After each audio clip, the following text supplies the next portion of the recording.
Hi everyone, good morning সবাইকে। আজকে কার্তিক পুজো, তো আমাদের বাড়িতে মামি কার্তিক ফেলেছে কাল রাতে, তো সেটারই পুজো করব।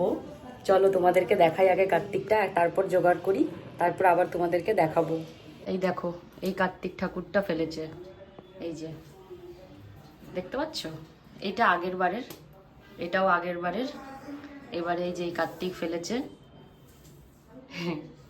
চলো এবার পুজোর আয়োজন শুরু করে দিই, তারপর তোমাদের আবার দেখাবো। এই দেখো বন্ধুরা, আমার কার্তিকের আয়োজন হয়ে গেছে। খুব সামান্য আয়োজন, এমন কিছু আয়োজন করিনি। ঠাকুর মশাই আসার সময় হয়ে গেছে, এক্ষুনি এসে পড়বে। এই যে দেখো, গোটা ফলই দিয়ে দিয়েছি।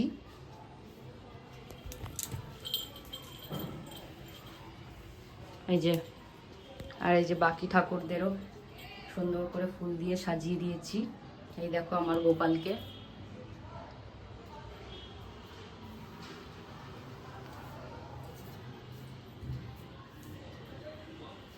পুরো আয়োজন রেডি, এখন শুধু ঠাকুর মশাই আসার অপেক্ষায়। আমি আর আমার বাবা এখানে এখন দাঁড়িয়ে আছি ঠাকুর মশাইয়ের অপেক্ষায়। দেখতে পাচ্ছ, আমি যতক্ষণ ঠাকুরের জোগাড় যন্ত্রণা করি ততক্ষণ পর্যন্ত ওখানে বসে থাকে। এই যে এখানে, এই দেখো, এইটা আমাদের গাছের নীলকণ্ঠ ফুল। এই যে মা এনে দিল গাছ থেকে, ওই যে জানলায় তোমাদের দেখিয়েছিলাম না নীলকণ্ঠ ফুলের গাছটা, টবে লাগিয়েছিলাম, ওই নীলকণ্ঠ ফুলটা এনে দিল মা তুলে। আমি ভুলে গেছিলাম, এদিকে কাজের জোগাড়ে চলে এসেছিলাম বলে। এই যে একটা গোপালকে নিবেদন করি।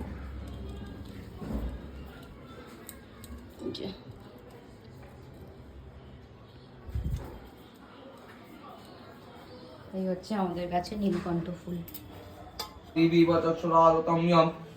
ওং মাধব মাধব বাচি মাধব মাধব হৃদয় স্মরন্তি সাধব সর্বে সর্বকার্যে